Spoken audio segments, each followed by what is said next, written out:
Olá pessoal, bem-vindo a essa nossa live aqui. Estamos às 19 horas do dia 17 de julho e a você que está nos assistindo de madrugada, à noite, pela manhã, no ônibus, no trabalho, na hora do almoço, você que está aqui estudando para o exame da ordem, você que está se preparando para algum concurso, eu estou aqui para te ajudar. Meu nome é José Guerra, eu sou professor aqui do SES OAB e também coordenador dos cursos, do curso de preparação para o exame da ordem aqui do SES OAB. Eu quero te convidar a fazer uma coisa. Ao longo dos próximos dias, você terá acesso a aulas gratuitas de nossos professores em um curso também gratuito aqui no SES, em que você vai ter a chance de conhecer todos os nossos professores. Além disso, você vai ter a chance de ter acesso a um material excelente, de qualidade. E claro, você vai robustecer os seus estudos na preparação para o teu exame da ordem, para o exame 44, primeira fase. Então, é um curso totalmente gratuito. É uma questão de aprovação. É uma questão de aprovação nossa. Que você venha conosco conseguir a sua vermelhinha e, em definitivo, buscar outros sonhos, outras realizações profissionais. Como eu te disse, nós estamos aqui nessa live para te dar aqui as orientações dos 10 principais assuntos que são cobrados em cada uma das disciplinas aqui que nós observamos nos nossos estudos, nas nossas perspectivas de estatística de cobrança e, claro, todo o apoio pedagógico que o SERES dá aos professores e também aos alunos. Então, vem aqui comigo e aí eu já vou para o primeiro ponto de nossa live aqui. Primeiro ponto e o primeiro assunto que nós discorremos e nós sabemos que cai com muita frequência é controle de constitucionalidade. Controle de constitucionalidade para quem vai fazer a segunda fase da OAB também é um assunto que não, se não é abordado de maneira direta, ele é abordado de maneira indireta, seja nas questões discursivas, as 4 questões discursivas, seja a questão prático-profissional. No exame da ordem, talvez seja aquele que apresenta uma maior distância entre o texto da lei e a cobrança que a FGV tem o hábito de fazer nas suas provas de concurso, e não seria diferente no exame da ordem. Ela busca um viés prático, mas em contrapartida, ela, sabendo o que é que representa o exame da ordem, ela coloca texto de lei para que o aluno possa identificar as saídas possíveis daquilo que o advogado, o profissional da advocacia, vem a atuar no dia a dia, no mundo prático. Então, controle de constitucionalidade, ele é cobrado com viés prático.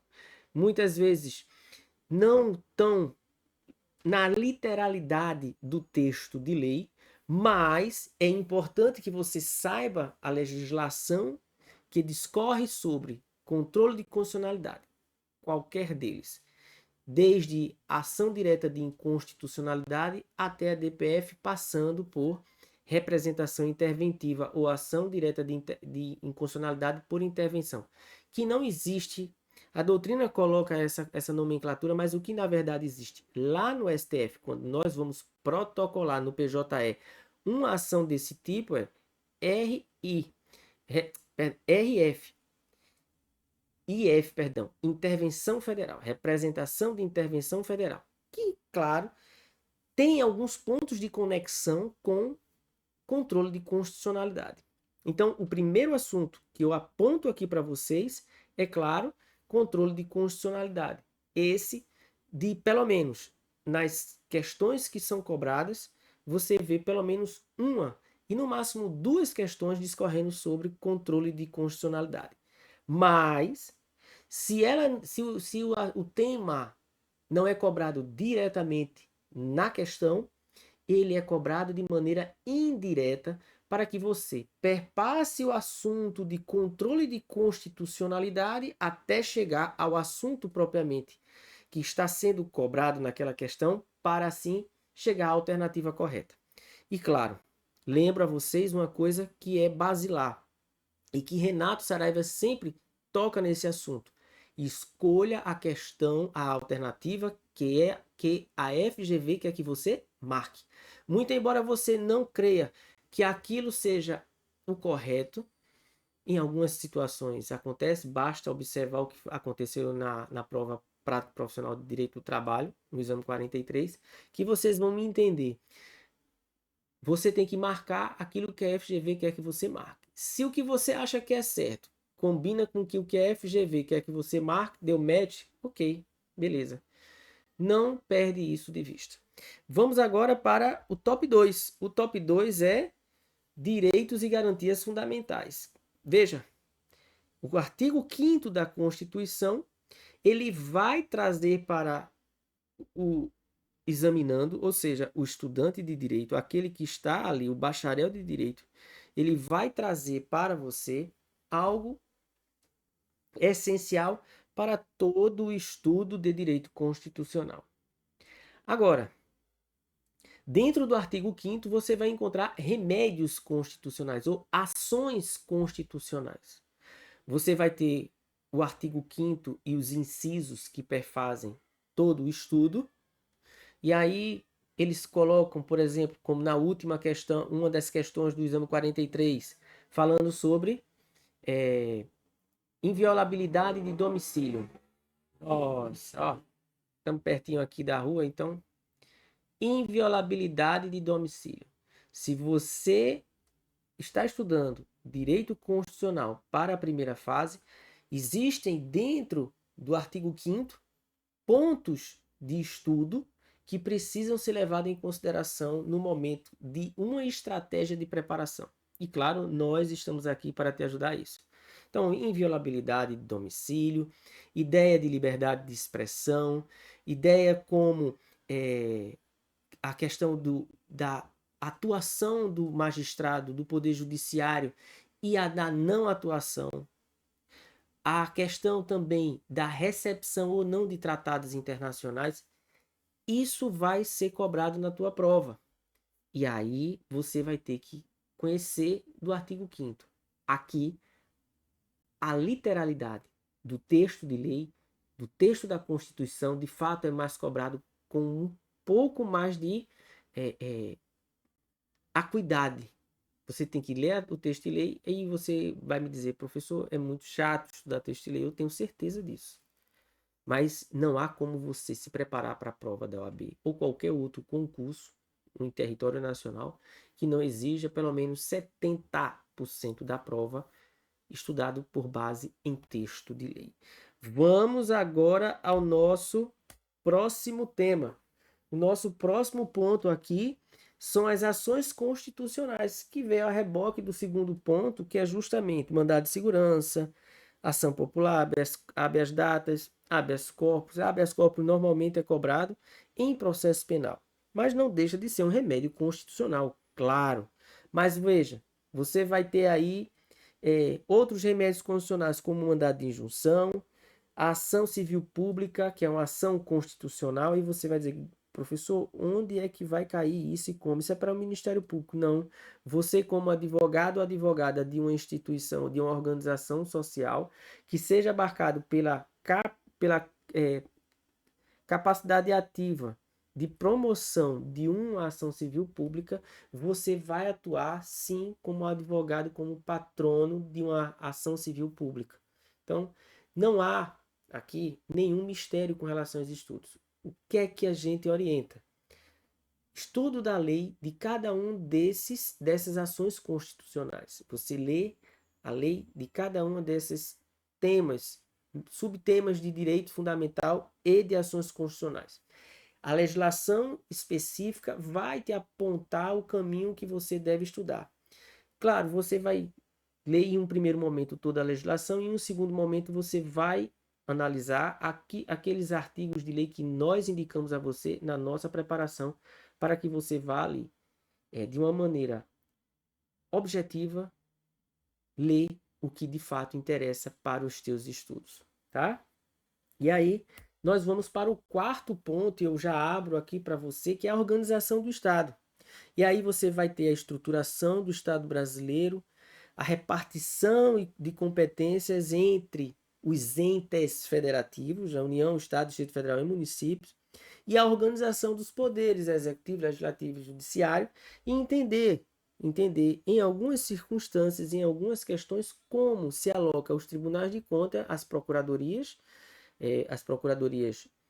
da advocacia pública, e aí onde é que elas se encontram na fila do pão? O que é que elas representam dentro dessa estrutura de poder? Então, você tem aí o texto da Constituição. Perceba, será em algumas raras exceções que você vai estudar legislações, outras que não o texto da Constituição, seja para a primeira, seja para a segunda fase. Você vai primeiro degustar todo o texto da Constituição para depois se aventurar em um outro texto legal.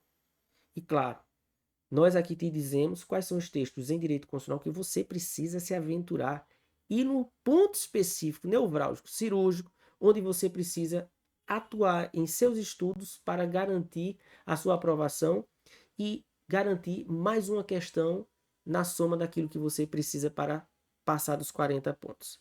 E aí a gente vai para a nosso próximo tema, que o assunto é ordem social. E aí, claro, esse assunto, ele também tem uma conexão muito forte com as questões prático-profissionais e também com as questões discursivas de segunda fase da OAB. Se você vai fazer, e hoje eu te garanto que a melhor disciplina para você ser aprovado no exame da ordem é direito constitucional. As estatísticas demonstram que mais de 25% dos alunos, em 26,8%, 27,1%, dos alunos que se preparam para direito constitucional e fazem a prova de direito constitucional com responsabilidade e com intuito de passar de verdade, né? Tendo aquela rotina de estudo organizada e condizente com o nível de cobrança e de exigência da prova, tem um êxito uma probabilidade de êxito muito maior do que direito do trabalho, administrativo, tributário, civil, processo civil e empresarial. Então, esse é um assunto muito caro para a segunda fase, mas ele é cobrado em uma questão, no máximo uma questão da sua prova de primeira fase. E aí ele contextualiza a situação e vai lhe buscar lá no artigo 219A, que é uma novidade, ou no artigo 203, ou no artigo 215, no artigo 225. Ele vai te apresentar o texto da lei para que você ali veja qual é a vírgula, qual é a palavra ou qual é a excepcionalidade que está sendo marcada, que está sendo pontuada e escrita nas alternativas para que você escolha a alternativa que está sendo pedida como a correta, seja ela de maneira marque a alternativa correta, marque a alternativa incorreta, você vai encontrar aí as suas respostas. Vamos para o nosso próximo tema, que também são os poderes. É um tema também de muita recorrência, pelo menos uma questão você vai encontrar de poderes na sua prova de primeira fase. E esses poderes que eu falo, eu também discorro sobre competências. Competências da União, competências do Estado, que são competências remanescentes, mas também tem um artigo específico só para dizer isso, e a dos municípios, Distrito Federal e territórios. Essas competências, elas são divididas em blocos de temas e subtemas que se interligam para assim, de fato, apresentar uma coesão e uma lógica dentro do texto constitucional topograficamente e, claro, na remissão de cada um dos artigos ou nas possibilidades e aberturas de competência de cada ente federativo, para assim formatar aquilo que nós conhecemos como pacto federativo, um equilíbrio e que não destoe da ideia do pacto federativo na visão brasileira de pacto federativo. Porque pode ter certeza, ela pode ter similitude com alguns outros tipos de pacto de estruturação de Estado, mas a do Brasil é sui generis. Vamos para o nosso sétimo ponto. Olha aí o sétimo ponto, processo legislativo. Processo legislativo eu foco muito na ideia de emenda à Constituição. A emenda à Constituição, ela é um calo, às vezes, para as pessoas que estudam o direito constitucional. E por quê? Porque o quórum é diferenciado para a abertura da sessão de análise de uma emenda, de um projeto de emenda à Constituição. Não existe o veto ou sanção presidencial.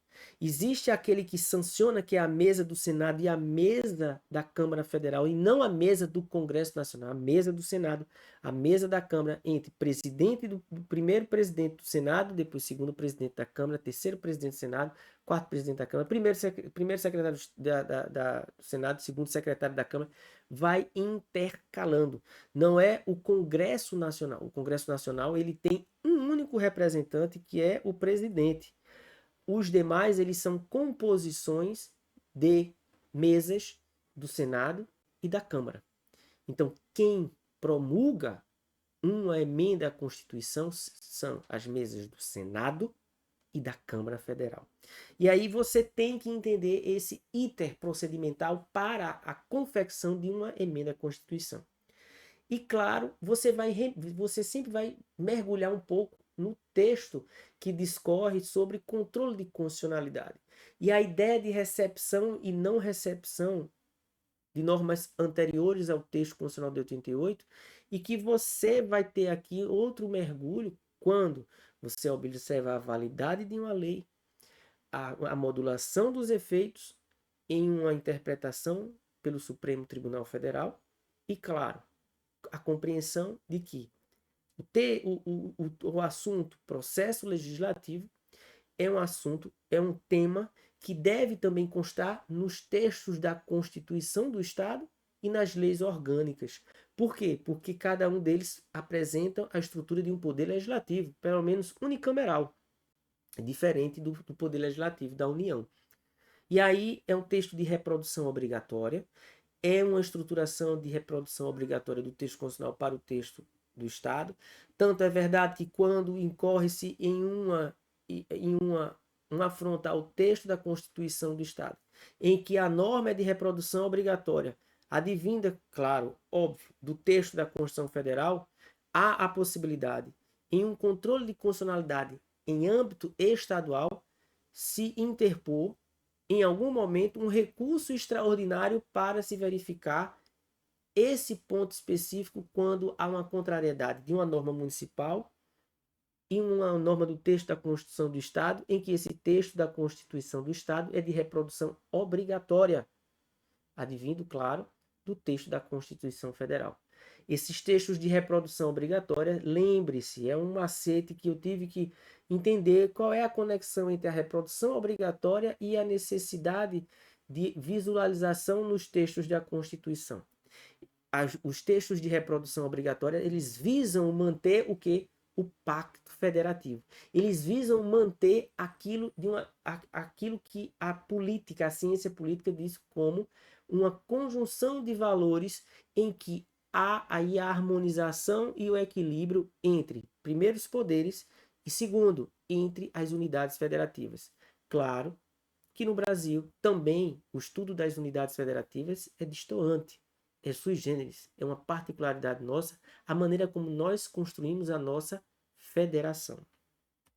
Na sequência, o oitavo tema é o que segue aí à frente de vocês, direitos políticos. E aí abrange tudo o que você pode entender, inclusive quando você estuda direitos políticos no texto da Constituição, pode ter certeza, você tem uma probabilidade de acertar as duas questões de direito eleitoral com muita tranquilidade, porque as questões de direito eleitoral, elas têm uma base do texto constitucional muito forte. Mesmo que seja em propaganda, mesmo que seja em financiamento de campanha eleitoral, mesmo que trate sobre partido político, tudo isso, esses temas, esses subtemas de direito eleitoral, eles são cooptados do texto da Constituição, chega no Congresso Nacional e nas duas casas e se inicia um projeto de lei ou complementar ou de lei ordinária para regulamentar esses pontos. Mas, claro, observe, se você conseguir entender o cerne daquilo que está no contexto escrito da Constituição, você consegue acertar as questões de direito eleitoral. E por que eu tenho que falar isso? Primeiro, porque eu também sou professor de direito eleitoral há 19 anos. Segundo, porque direito eleitoral, se você for parar para estudar direito eleitoral, em detrimento de ética, em detrimento de empresarial, em detrimento de processo do trabalho, você vai perder tempo. Você precisa estudar direito eleitoral se vocês têm um largo espaço de tempo para se preparar para o exame da ordem. Quando você está num espaço muito curto, você tem que racionalizar, inclusive, os tópicos e subtópicos que você estuda em cada uma das disciplinas. E aí eu vou te dando esse macete que, se você estudar do artigo 14 ao artigo 17, tudo aquilo que se encontra no texto da Constituição, a probabilidade de você acertar as questões de direito eleitoral são muito boas, tá? Então tá aí para vocês. E claro, eu não sei se foi no nono tópico, mas também nacionalidade é um tema que precisa ser estudado com um pouco mais de cuidado. Por quê? Porque houve alterações com relação ao tema perda da nacionalidade. E aí, existe lá uma alteração por emenda constitucional a 131 de 2023. Ok? Vamos para o nosso nono tema, que muito se assimila com as ações constitucionais. Aqui nós vamos ter os remédios constitucional, mandado de segurança, habeas corpus, mandado de junção e habeas data. Veja que nós temos aqui dois temas. Eu tenho as ações constitucionais e os remédios constitucionais que eles se cruzam. E aí, esse intercruzar, você tem um plurissignificado daquilo que são ações constitucionais e remédios constitucionais. E aí, quando você entremeia e entende essa tessitura, você consegue responder pelo menos duas questões da sua prova de primeira fase. E aí você já tem 5 questões garantidas até agora. E por último, claro, tem o assunto 10, o tópico 10, que é a intervenção do Estado na propriedade privada. Nós vamos ver como o Estado ele intervém na propriedade privada e você diz, mas Guerra, isso é direito do Estado, isso é direito administrativo. Também é de direito administrativo, também vai ser cobrado em direito administrativo. Mas aí você vai ter que estudar Estado de Defesa, aqui nesse ponto 10, Estado de Defesa, Estado de Sítio e Intervenção Federal. E Lei de Garantia da Ordem, a GLO, Lei de Garantia da Ordem, né? Institucional. Tendo isso, você consegue realizar uma prova de direito constitucional muito agradável, com probabilidade de fechar a prova. Eu fico por aqui, agradeço imensamente a você que está agora conosco, nesses minutos que nós conversamos aqui. Deixo para vocês o meu perfil no Instagram, lá quem vai te responder sou eu, no @prof. José Guerra, e também nos siga nas redes sociais no @cesoab. Pessoas, se ficou com alguma dúvida, entre em contato com nossa equipe. A nossa equipe pedagógica está preparada para te atender. Se você quer se preparar de uma forma mais objetiva e quer entender essa sistemática de preparação para o exame da ordem e ainda está pensando e fazendo, está ainda escolhendo quais são os cursos que você pode adquirir, vem assistir o nosso curso. Vem conhecer a nossa equipe de professores. A melhor equipe de professores do Brasil. A que primeiro entrega o gabarito extraoficial das provas de primeira fase. Nós estamos aqui para te ajudar. Qualquer coisa, entre em contato com a gente, que a gente está aqui para te atender com o maior carinho. Estamos juntos, é uma questão de aprovação até você passar. Valeu!